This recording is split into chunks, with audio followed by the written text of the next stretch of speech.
seguir meditando, leyendo la palabra de Dios a partir del Evangelio de Mateo. Hemos venido retrocediendo en estos tres mensajes en el Evangelio de Mateo. Partimos por el capítulo 5, verso 21. Seguimos por Mateo capítulo 1, versículo 22. Y hoy día vamos a terminar esta serie con la genealogía de Mateo. Así que vamos a leer capítulo 1, versículo 1. Genealogía del Evangelio de Mateo.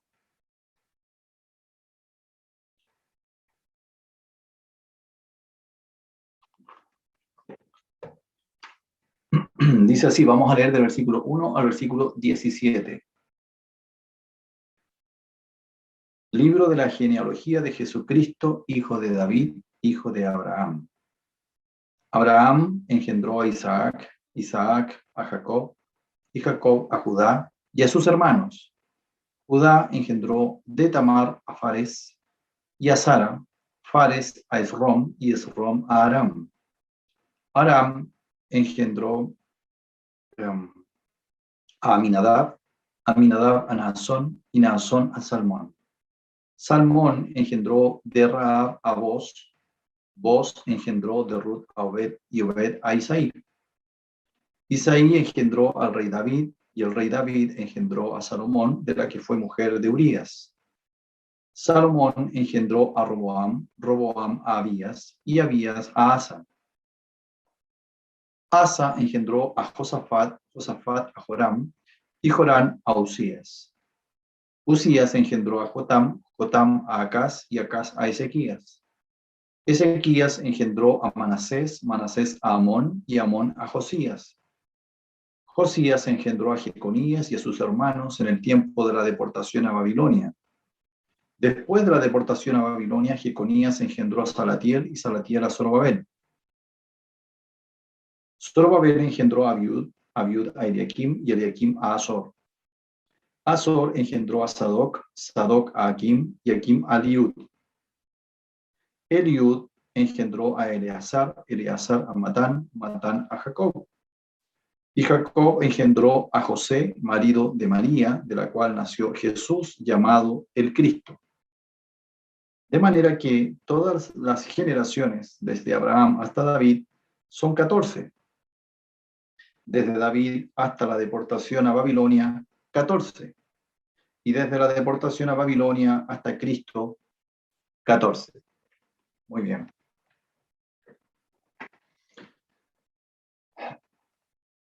Bien, hermanos, cuando abrimos la Biblia para leer los evangelios y tomamos Mateo, nos sucede que al encontrarnos con esta genealogía y vemos una gran cantidad de nombres, saltamos inmediatamente al verso donde ya comienza la historia.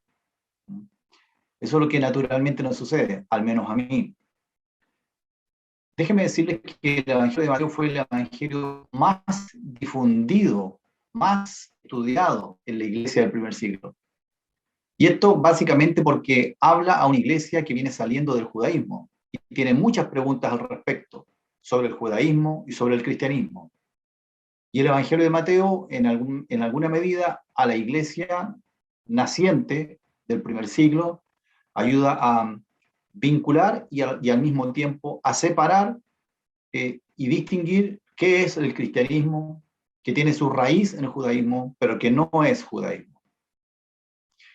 ¿Y por qué Mateo inicia su evangelio con una genealogía como esta? ¿Por qué Mateo inicia su evangelio con una genealogía si tiene todo ese sentido que acabo de describir? ¿Por qué Marcos no comienza con una genealogía, o Lucas, o Juan? Recuerdo hace algunos años atrás, o bastantes ya años atrás, estuve yo en lo personal muy interesado en construir mi árbol genealógico. Esas cosas que de repente a uno le dan por hacer cosas de ese estilo. Y luego de un esfuerzo importante de búsqueda, de indagación, de consulta, de registro, logré avanzar por la línea del árbol genealógico del apellido de mi papá. Hasta llegar a mi, ¿cuánto avancé para atrás? Tatara, tatarabuelo. Estaba yo impresionado por el logro, ¿ah? Quedando su registro cuando inscribieron a su primer hijo en el registro civil de la época. Pero aparte de esa satisfacción de conocer estos datos, por mi parte, conocer esos datos, ver esos nombres, esa satisfacción, ninguna otra relevancia tenía ese trabajo. No marcaría ni una diferencia en mi vida en ese momento ni después. Entonces, humanamente hablando, ¿por qué Mateo arranca su evangelio con una genealogía? Bueno, porque para los judíos las genealogías eran muy importantes. Pero vuelvo a preguntar, ¿por qué? Bueno, la respuesta más evidente es que el Señor, Dios, Jehová de los ejércitos, el Señor del Antiguo Testamento, había basado sus promesas a Israel en la simiente de David, en la descendencia de David y la descendencia o simiente de Abraham. No cualquier simiente, sino una simiente específica que vendría de Abraham, que vendría de David. No toda la simiente que vino después de David y que vino después de Abraham, sino una simiente señalada por Dios, en la cual se cumplirían una serie de promesas dadas por Dios. Algunas de ellas, promesas específicas para el pueblo de Israel, y algunas otras, promesas abiertas al mundo entero. Por eso era tan importante. Es decir, el cumplimiento de las promesas de Dios tendría lugar con la venida de una persona cuya ascendencia genealógica eran estas dos personas, Abraham y David. Esa es una de las razones por las cuales es muy importante que Mateo partiera con una genealogía, porque al lector, vuelvo a insistir con el primer punto que hablé hace 2 reuniones, al lector creyente judío o creyente gentil, que era una iglesia naciente, le era muy importante entender que ese Jesucristo venía de la genealogía y de la ascendencia de David y de Abraham. Vamos a leer algunos versículos. Gálatas, vamos a Gálatas capítulo 3.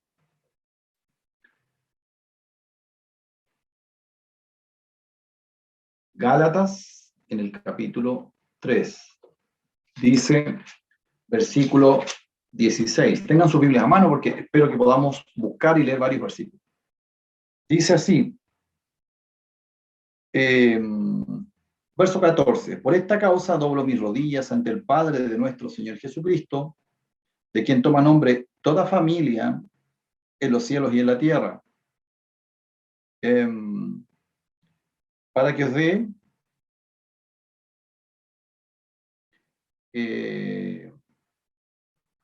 dé conforme a las riquezas. Perdón, estoy leyendo Efesios, me equivoqué, ya estaba medio perdido. Gálatas. Ya me estaba extrañando lo que leía.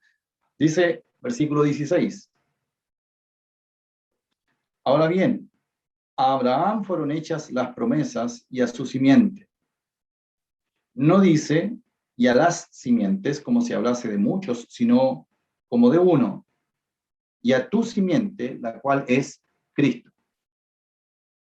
Es decir, el apóstol Pablo está hablando del pacto que Dios hizo con Abraham, pacto que es aplicable a Israel, al Israel que crea, y a las personas no israelitas que también crean. Es decir, todas aquellas personas que pasan a formar parte de la iglesia. A Abraham fueron hechas las promesas y a su simiente. Y esa simiente es Cristo. Hechos capítulo 3. Hechos capítulo 3. Versículo 25. Dice, vosotros sois los hijos de los profetas y del pacto que Dios hizo con nuestros padres, diciendo a Abraham, en tu simiente serán benditas todas las familias de la tierra. A vosotros, primeramente, Dios, habiendo levantado a su Hijo, lo envió para que os bendijese, a fin de que cada uno se convierta de su maldad. Es decir, El hecho que la genealogía parta diciendo que Jesucristo o Jesús es hijo de Abraham, está linkeándolo directamente con la bendición que Dios había prometido para que pudieran optar a esa bendición todas las familias de la tierra. Y está diciendo al pueblo de Israel en este pasaje que Dios envió primeramente a ustedes ese mensaje para que os bendijese y que cada uno se convierta de su maldad. Hechos, capítulo 2, versículo 30. Dice,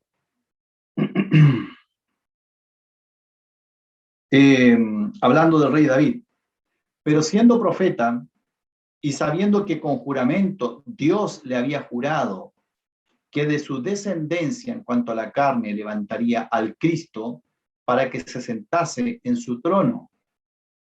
Es decir, David el rey, David el profeta, sabía que el cumplimiento de la promesa que Dios le había dado, de que de su simiente se iba a levantar el rey eterno, sabía que ese rey que vendría sería el Cristo, el Mesías. Por esto comienza Mateo con la genealogía de Jesús, porque es necesario demostrar que este Jesús es de la casa de David y de la casa de Abraham, y por tanto tiene los antecedentes para presentarse como el Cristo. ¿Bien? Recuerden ustedes que el nombre de Jesús es Jesús, y que Mateo fue quien le puso en su relato la segunda parte del nombre, Cristo, Jesucristo, porque Cristo es el Mesías, el ungido, el escogido de Dios, el enviado de Dios. Por eso, y por esta razón, Mateo agrega la primera de varias sutilezas en esta genealogía. Las genealogías normalmente no debían, en el pueblo judío no debían ser así como están escritas en Mateo. Son más aburridas todavía. Es decir, son sin interrupciones. Fulanito, hijo de este otro, este hijo de este hijo de este otro, y así sencillamente. Esa es una genealogía. Pero sin embargo, Mateo agrega varios insertos en el relato de la genealogía, y por tanto hay que detenerse en cada uno de esos insertos que él hace porque él quiere transmitir un mensaje con esas interrupciones que hace en el relato de la genealogía. Y Mateo agrega la primera de varias sutilezas en esta genealogía, ya en el versículo 1. Se refiere a Jesús, que era el nombre genealógico propiamente tal, y le agrega Jesús Cristo, el ungido. Es decir, el ángel en el versículo 18 del capítulo 1 le ha dicho, llamará su nombre Jesús, pero Mateo parte su evangelio diciendo, este es Jesucristo, el ungido, Jesús el ungido. Y cierra la genealogía, ahí ya en el versículo 16 y versículo 17, indicando, y fíjese cómo dice, de la cual, hablando de María, nació Jesús, sí, ese es el nombre, Jesús, llamado el Cristo. ¿Se va entendiendo un poco el sentido de lo que Mateo está introduciendo con su genealogía? Está acuñando en el testimonio escrito, está acuñando el origen del nombre Jesucristo. Jesús el Salvador, Jesús el Mesías, Jesús el ungido de Dios.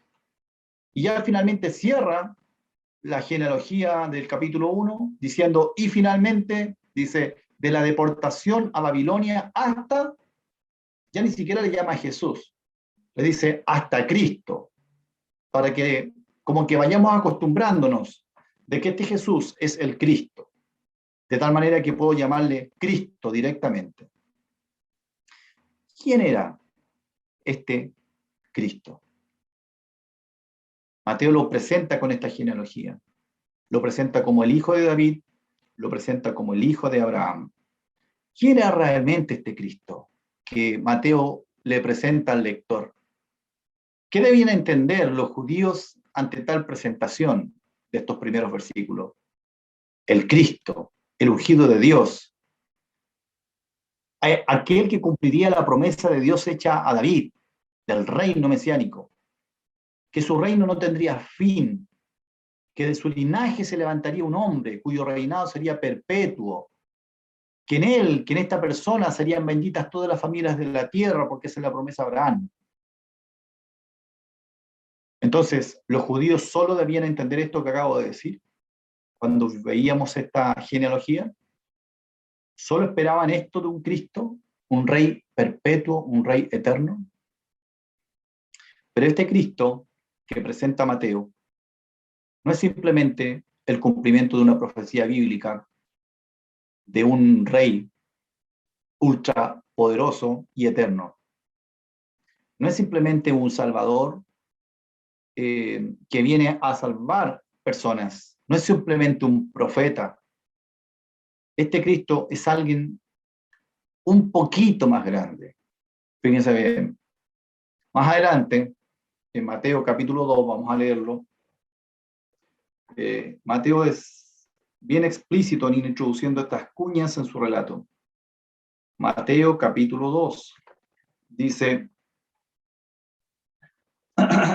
versículo 1, cuando Jesús nació en Belén de Judea en días del rey Herodes, vinieron de Oriente a Jerusalén unos magos diciendo, ¿dónde está? ¿Quién? El rey. ¿Dónde está el rey de los judíos que ha nacido? Oh, nació un rey. Perfecto. El rey que Dios había prometido a David. ¿Ok? Porque su estrella hemos visto en el oriente y venimos a adorarle. Es decir, adorarle. Primera semilla, primer rastro que nos deja Mateo de realmente quién es este rey, quién es este ungido. Después el Señor mismo le pregunta a sus discípulos, más adelante en el mismo Evangelio de Mateo, vamos a leerlo en Mateo 16,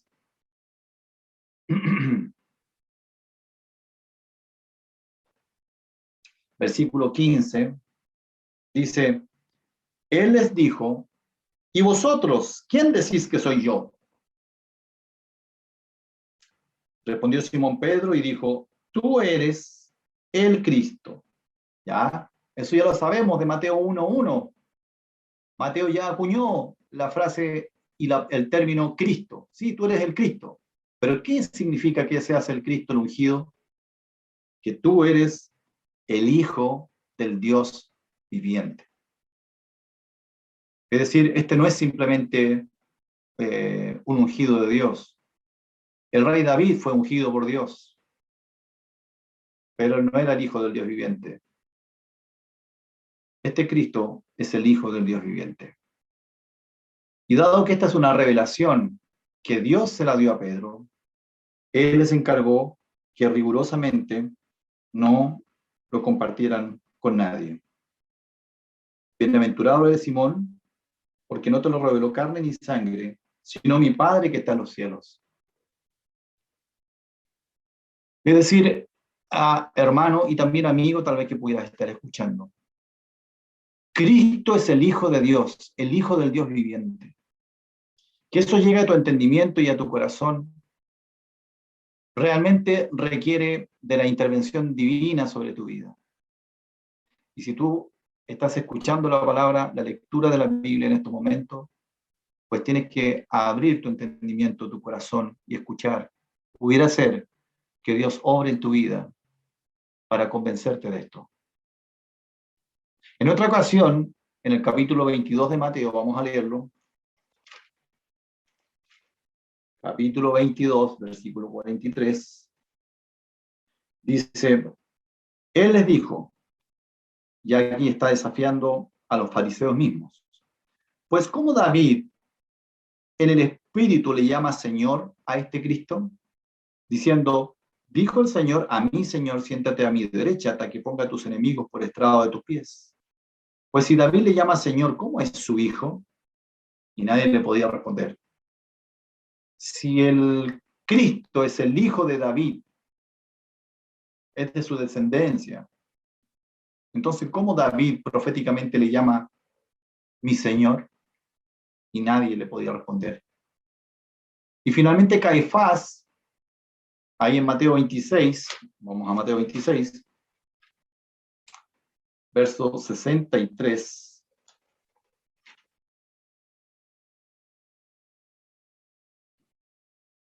Dice, cuando le está interrogando, levantándose el sumo sacerdote, le dijo, ¿no respondes nada? ¿Qué testifican estos contra ti? Mas Jesús callaba. Entonces el sumo sacerdote le dijo, te conjuro por el Dios viviente, que nos digas si tú eres el Cristo. Pero no llega hasta ahí la frase, ¿cierto? Si tú eres el Cristo, el Hijo de Dios. Es decir, los mismos fariseos, la cabeza misma del sacerdocio pagano de la época, eh, tenían claro, aquí no necesitaban una revelación especial, tenían claro que el Cristo que estaba prometido en el Antiguo Testamento no era un ser humano hecho profeta por Dios. No era un ungido a la manera del rey David, lo cual ya era gigante, pero no era ni siquiera eso. El Cristo, el ungido de Dios que estaba prometido en el Antiguo Testamento, era el Hijo de Dios que vendría a la tierra. Ellos lo sabían. Y por eso le pregunta, dinos, ¿tú eres el Cristo, el Hijo de Dios? Tú lo has dicho, le dijo el Señor. Y además os digo que desde ahora veréis el Hijo del Hombre sentado a la diestra del poder de Dios y viniendo a las nubes del cielo. Evidentemente el Señor no pudo callar ante tal pregunta. Romanos capítulo 9, en el versículo 5. Vamos a buscar para allá. Romanos capítulo 9.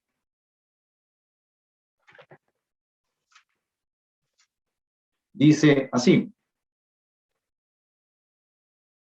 Verso 3, porque deseara yo mismo ser anatema separado de Cristo por amor a mis hermanos, los cuales son mis parientes según la carne, que son israelitas, de los cuales son la adopción, la gloria, el pacto, la promulgación de la ley, el culto, las promesas, de quienes son los patriarcas, y de los cuales, según la carne, vino Cristo. Pero este Cristo no es cualquier ser humano, el cual es Dios sobre todas las cosas, bendito por los siglos. Amén. El cual es Dios. Así que cuando uno lee la genealogía de Mateo y arranca Mateo con hijo de David, hijo de Abraham, lo que cualquier persona está en condiciones de poder entender era que estaba refiriéndose no únicamente al ungido de Dios, sino que estaba refiriéndose a la encarnación de Dios mismo, el Hijo de Dios viniendo a este mundo. ¿Algunas particularidades de esta genealogía?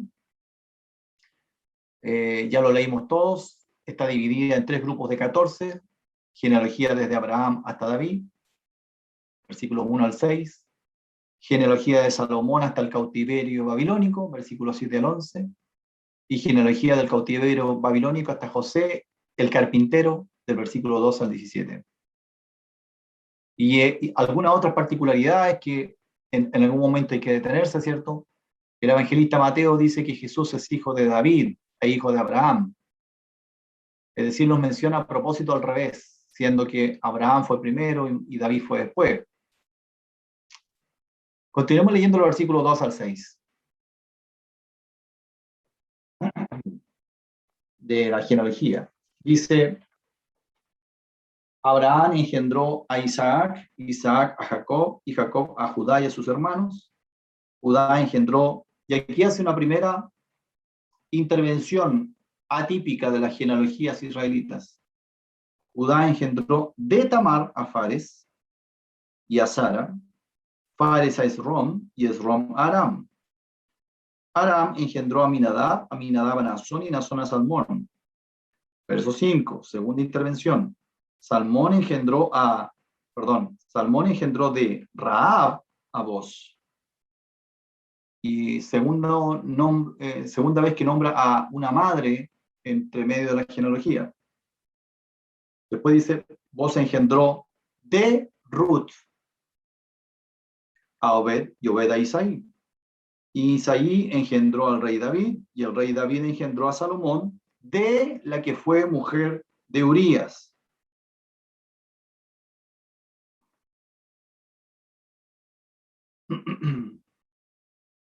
Muy bien. Entonces tenemos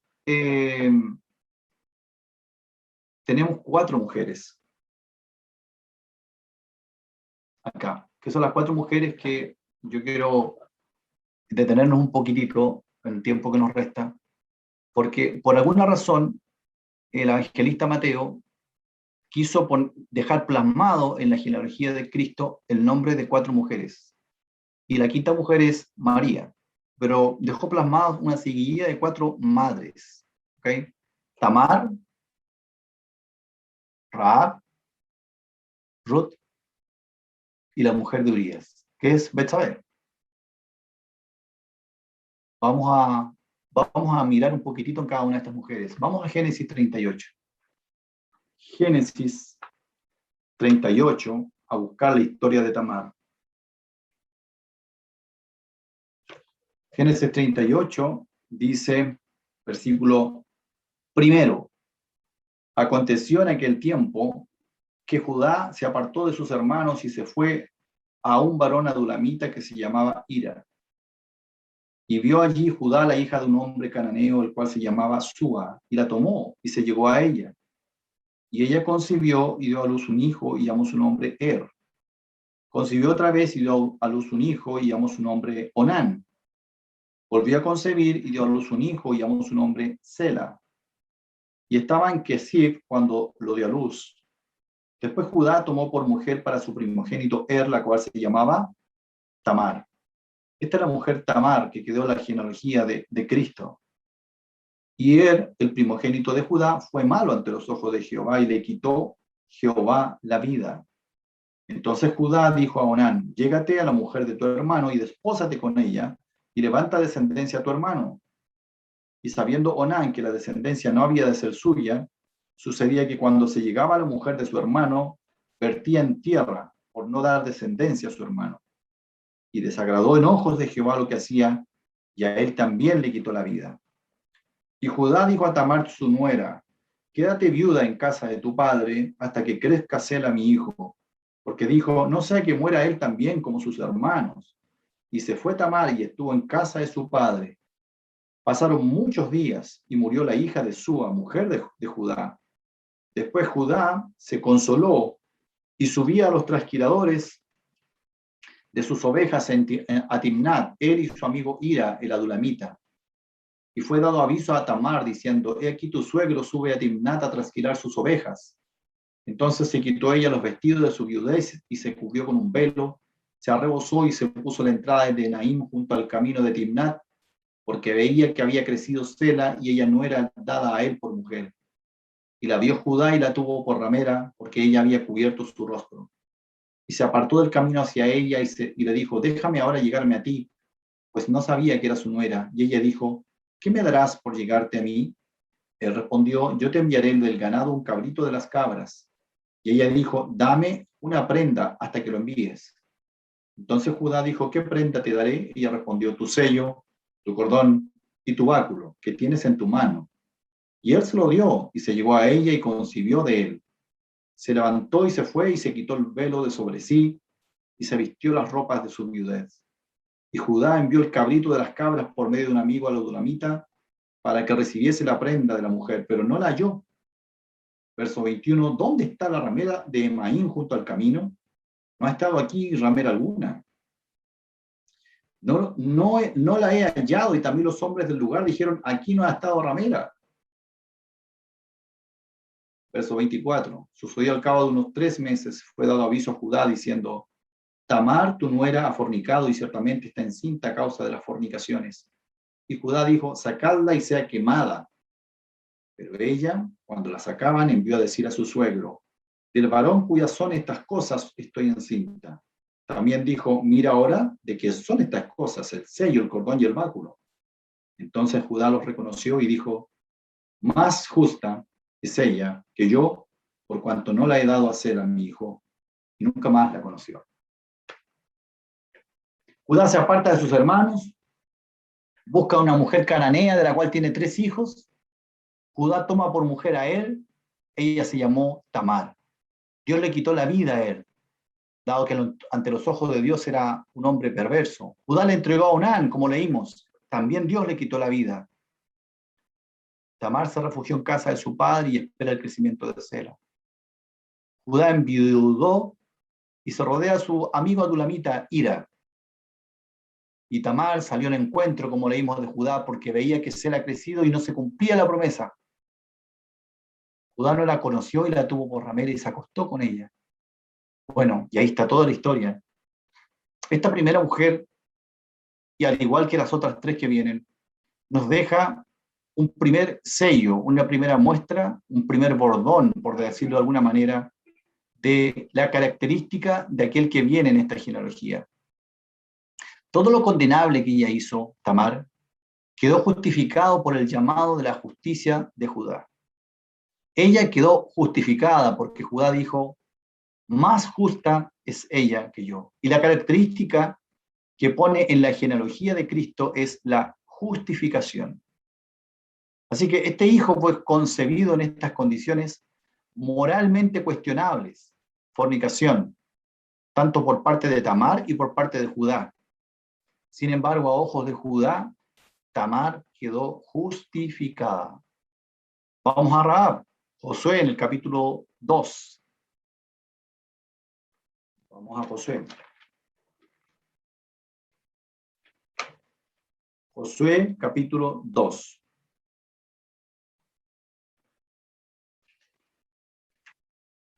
Dice, versículo 1, Josué, hijo de Nun, envió desde Sittim 2 espías secretamente, diciéndoles, andad, reconoced la tierra y a Jericó. Y ellos fueron y entraron en casa de una ramera que se llamaba Rahab, y posaron allí.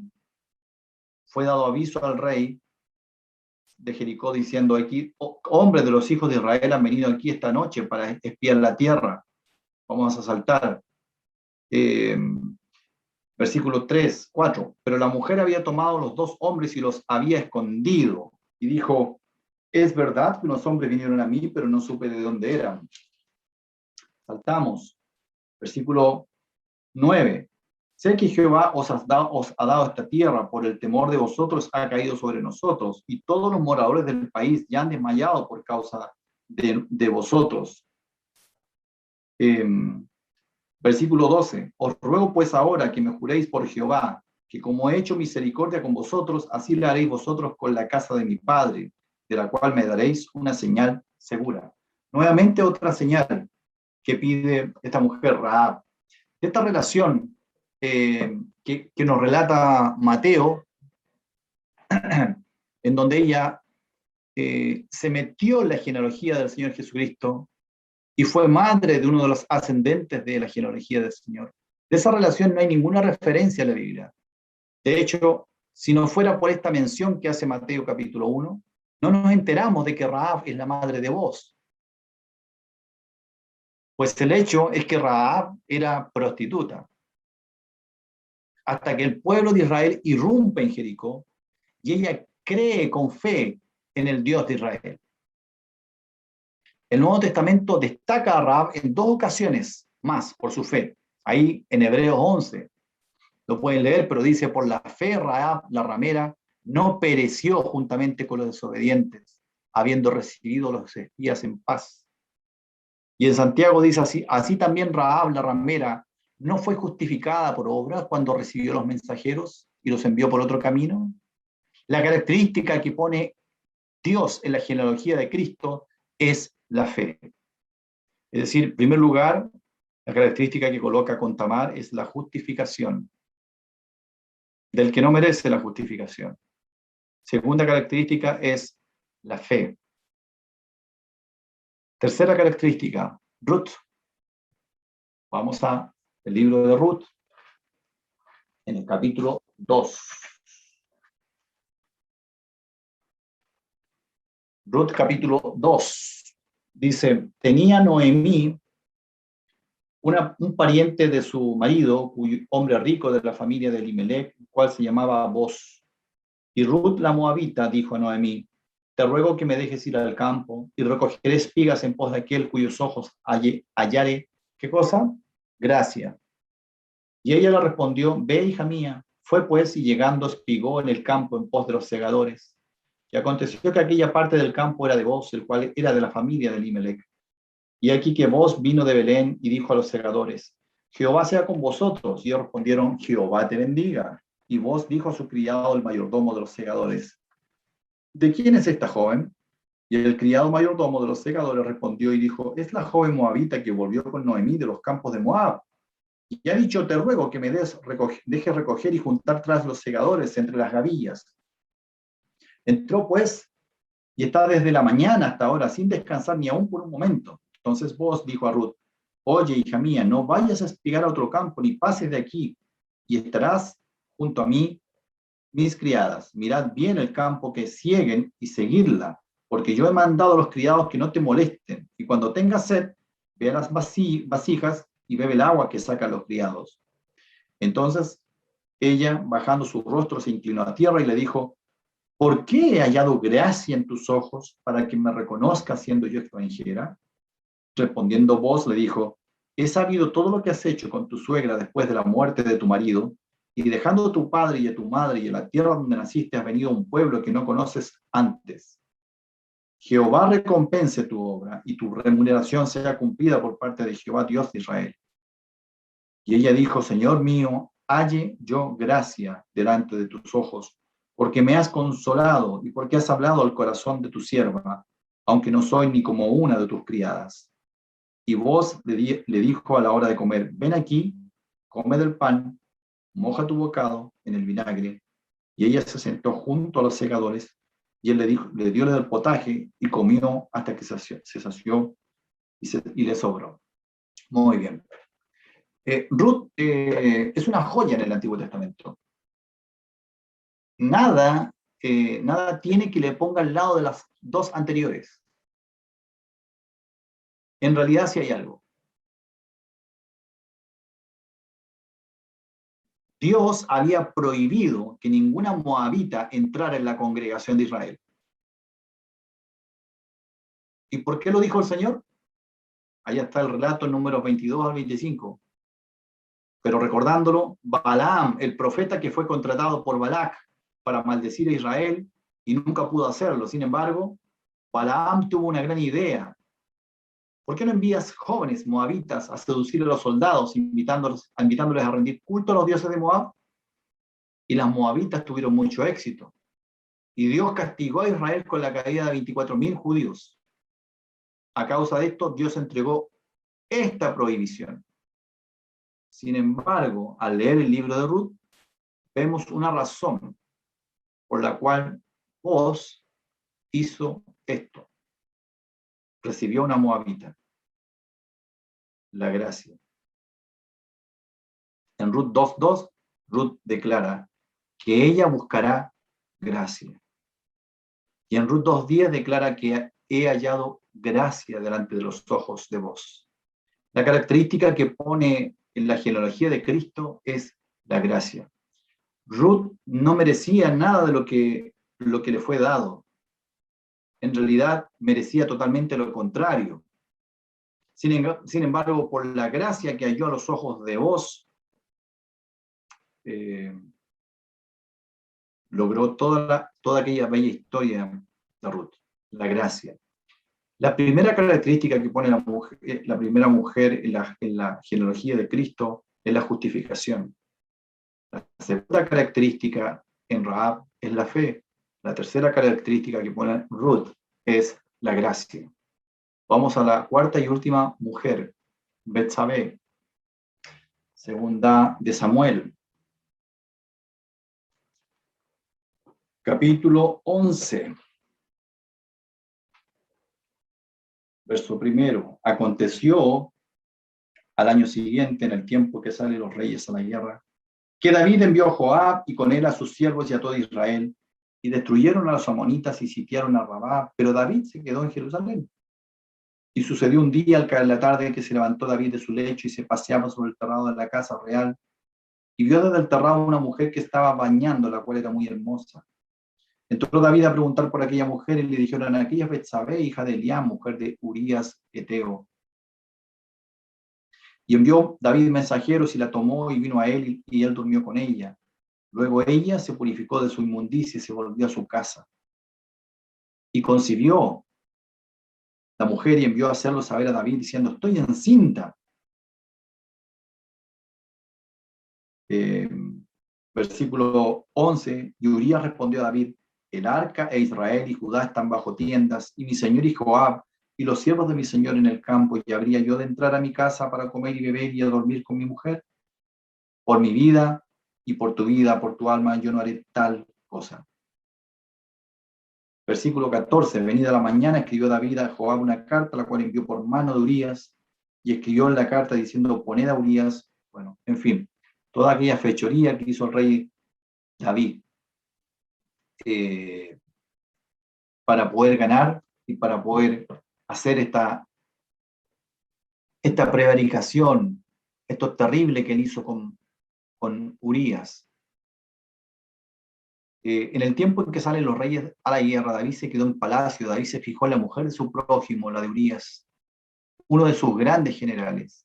David la tomó por mujer y ella concibió. David quiso pasar impune por esto que él había hecho, pretendiendo que su general durmiera con su esposa esa noche.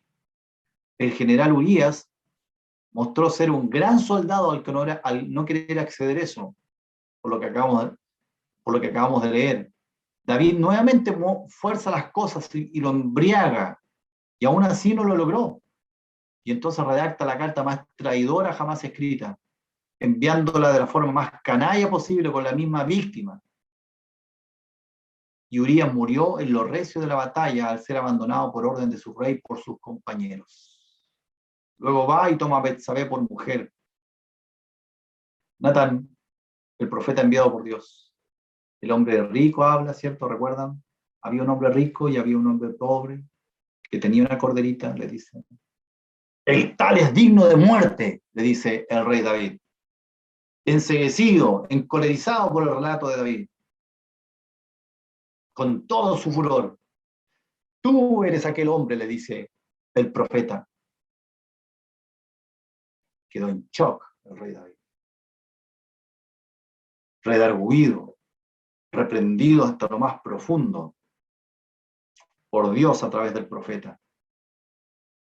Y declara y dice, pequé, dijo en profundo arrepentimiento. David, le dice Natán, no morirás como tú mismo sentenciaste. Dios ha tenido misericordia de ti, pero el niño morirá. David guardó, oró, rogó, y el niño murió. Y dice el versículo 24 de lo que leímos, que consoló David a Betsabé, que ya era su mujer, y concibió otro hijo. Y cuando lo dio a luz, le puso por nombre Salomón, que entra en la genealogía de Jesucristo. Y dice el texto así, al cual amó Jehová. El versículo 25 que leímos indica que Dios envió mensaje por medio de Natán, que el nombre del niño era Jedidías a causa de Jehová, que significa amado de Jehová. La característica a mis ojos que pone en la genealogía de Cristo es el perdón y la restauración. El perdón y la restauración. Estas cuatro mujeres están puestas allí, creo yo, de manera irregular, porque no es usual que las genealogías sean así interrumpidas para agregar detalles, pero Mateo las interrumpe y agrega varios detalles. Un primer gran detalle que agrega es que hace 4 interrupciones para mencionar 4 madres, 4 esposas, cuatro ascendentes de la genealogía de Jesucristo. Y creo yo que para mostrar que aunque estas 4 situaciones relatadas tenían imagen de reprochable, cada una de estas situaciones en realidad ninguna hizo ningún mal de esas 4 mujeres. En todas ellas Dios obró de una manera sobrenatural. Tamar no era prostituta al acostarse con Judá. Era lo que correspondía, lo que le estaba demandando. Rahab fue prostituta pero al concebir ya era mujer de Salmón, perdón. Ruth era una mujer ejemplar, pero que tenía un gran problema de naturaleza, que le prohibía entrar en el pueblo de Israel. Y la única manera para entrar en ese pueblo fue la gracia. Y Betsabé fue víctima del abuso y el poder de David. Así que María, que fue la quinta mujer sobre la cual actuó Dios mismo para el cumplimiento de su propósito, es más entendible por qué Dios obró sobre la vida de María de manera sobrenatural también. A través de estas cuatro mujeres vemos la justificación, la fe, la gracia, el perdón y la restauración. Para cerrar la genealogía con la mujer a través de la cual vendría el Salvador, aquel que trae justificación, fe, gracia y perdón. Que Dios bendiga su palabra. Muchas gracias, hermano, por esta invitación y por este tiempo.